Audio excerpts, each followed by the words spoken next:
j'espère que tu vas bien. Moi, ça va très bien. Et aujourd'hui, avec l'accord de Mira El Joundir, je reviens pour te lire le chapitre 8 de la partie 2 du tome 1 de Caleb. Alors, il faut que je me souvienne un peu de ce qui s'est passé dans le chapitre 7.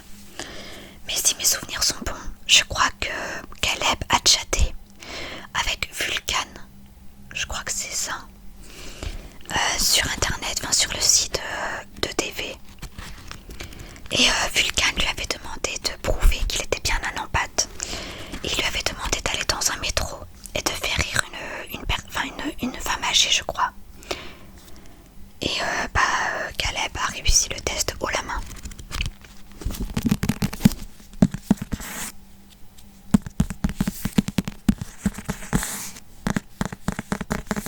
Donc maintenant, je vais te lire ce nouveau chapitre. Faut juste que je trouve la page où le chapitre commence. D'ailleurs, je crois qu'après, c'est la partie 3. Chapitre 8. Chapitre 8. Chapitre 8. Chapitre 8. En quelques semaines seulement, le jeune homme a atteint le seuil du 2e niveau. Qui sait jusqu'où il ira? Caleb sort de la pénombre du cybercafé comme mon René. Il a le monde à portée de main, ou plutôt de pensée. Un rayon de soleil vient lui cogner les rétines à travers ses pupilles un peu trop dilatées. Il grimace et met ses lunettes noires. Pour la première fois depuis le début des événements, Caleb se sent fort, irrésistible, invulnérable. Il marche tête haute, sourire aux lèvres, et lorgne sans vergogne sur les courbes des demoiselles qu'il croise. Il est puissant, conquérant, rien ne l'arrêtera dans son ascension. Ce regain d'optimisme est peut-être dû au sentiment de ne plus être seul. Il sait désormais qu'il existe des gens comme lui à travers le monde. Et pour le jeune homme, qui n'a d'autre famille qu'un père trop différent pour le comprendre, c'est presque inespéré. Cette histoire lui permet, d'une certaine façon, de se rapprocher de sa mère, car il en a désormais l'intime conviction. Elga avait forcément un don. Des aptitudes extraordinaires doivent se transmettre chez les siens depuis des générations. Plus que jamais, il éprouve l'envie, le devoir de les retrouver. Caleb se demande quelles peuvent bien être les facultés des autres EDV et comment il les utilise. Vulcan ne lui a pas encore parlé de son don. Peut-être n'en a-t-il pas. Il ne s'agit peut-être que d'une sorte de savant fou, que ses recherches aventureuses ont conduit jusque-là. Cela expliquerait l'étendue de ses connaissances sur le sujet. La prochaine fois, Caleb l'interrogera sur l'origine de ses capacités hors du commun et leur mystérieux rapport avec une éruption volcanique. Il insistera aussi pour le faire parler de lui. Puisque la manipulation mentale fait partie de ses talents, ce sera sûrement un jeu d'enfant. En revanche, Caleb ne souhaite pas prêter le flanc aux théories fumeuses de son nouvel ami. Vulcan n'est qu'un trouillard, doublé d'un parano de première. Car si Caleb était traqué, comme Vulcan le prétend, il l'aurait forcément senti. Pister Caleb, de près comme de loin, requiert d'avoir la science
soldats sauront poursuivre le gamin, le traquer, lui barrer chacun des chemins qu'il tentera d'emprunter.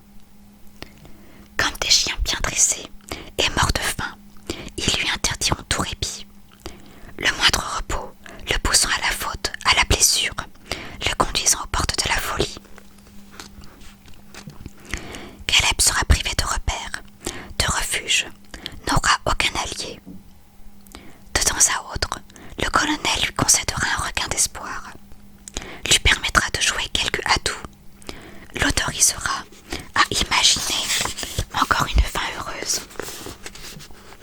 Il jouera avec ses nerfs et son stress en virtuose pour accélérer sa chute. Puis, quand la bête sera aux abois, acculée au bord de la noyade, de l'asphyxie, complètement épuisée et sanguinolente, alors le colonel se dévoilera. Chasseur émérite, fin stratège face à qui sa proie enlisée ne peut plus rien ou trop peu. Peut-être la bête sera-t-elle encore assez vaillante pour mener une dernière bataille. Bataille pour sa vie, à l'issue courue d'avance, barreau d'honneur en hommage à son dragueur, son bourreau. Peut-être Caleb lui donnera-t-il alors le frisson ultime. Peut-être le colonel a-t-il enfin identifié son passeur, celui qui lui permettra d'accomplir son destin. Destin auquel il se prépare depuis des siècles, depuis toujours, depuis plus de 20 ans, ce fameux jour où il a compris l'ampleur de sa mission. Le colonel en tremble d'excitation. Il salive.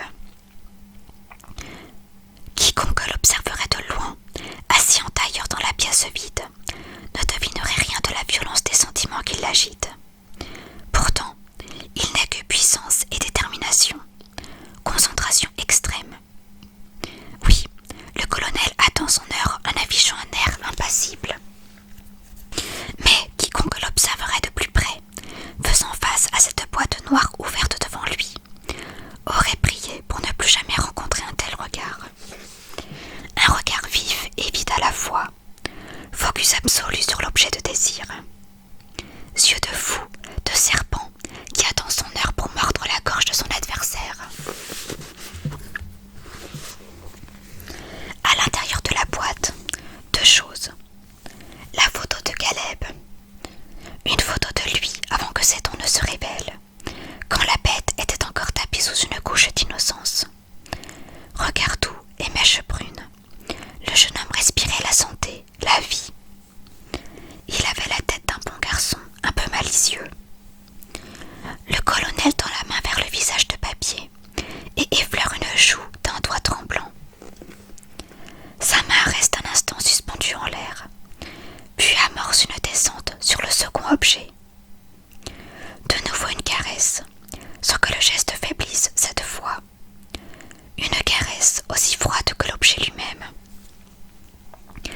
Paume recouvrant la lame, pulpe des doigts flirtant avec son tranchant. Le colonel se coupe légèrement et baptise l'attaque de sa substance.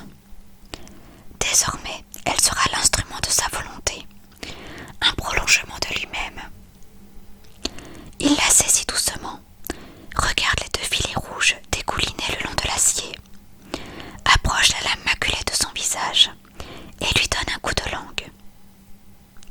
L'organe mou enveloppe l'objet de sa chair épaisse. Il coule son arme une première fois et sourit, puis lappe frénétiquement l'objet. Le sang cède la place à une salive visqueuse. La lame brille d'un nouvel éclat. Soudain, elle embranche la photo entre les deux yeux de Caleb. Délicatement, presque religieusement, le colonel détache alors le morceau de papier et le pose à même le sol. Puis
et s'il identifie souvent la gentillesse de son père à de la faiblesse, au point de le mépriser parfois, Caleb ne l'en aime pas moins.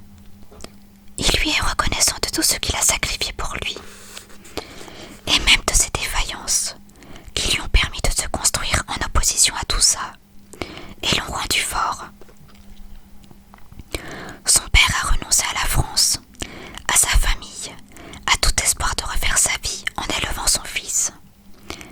Jamais ne lui a reproché quoi que ce soit. Caleb pourra toujours compter sur lui.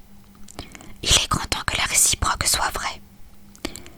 Et si sa présence met vraiment son père en danger, alors Caleb n'hésitera pas à hâter son départ. La taille de son entourage direct est plus que réduite. Caleb ne voit personne d'autre à part son père. Il y a bien Robin, mais sont-ils assez proches pour que leur amitié expose son voisin Rasta? Caleb laisse échapper un petit rire.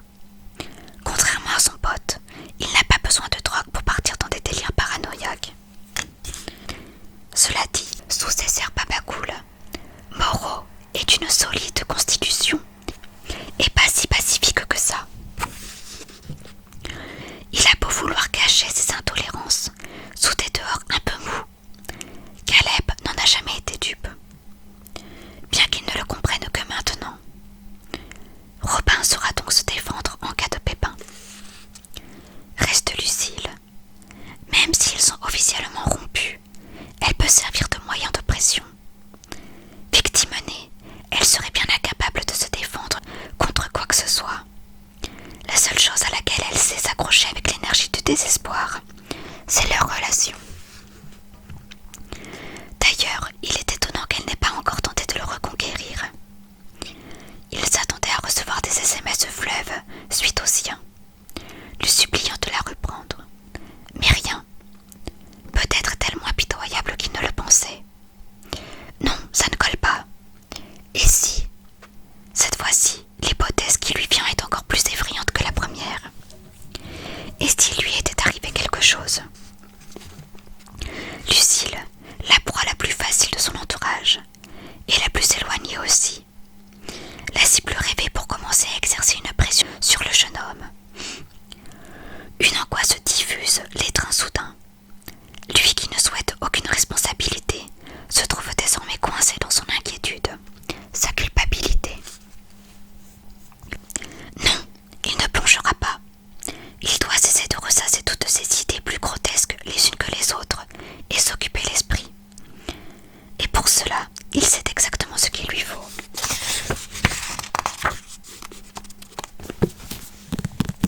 Et c'est la fin de ce chapitre.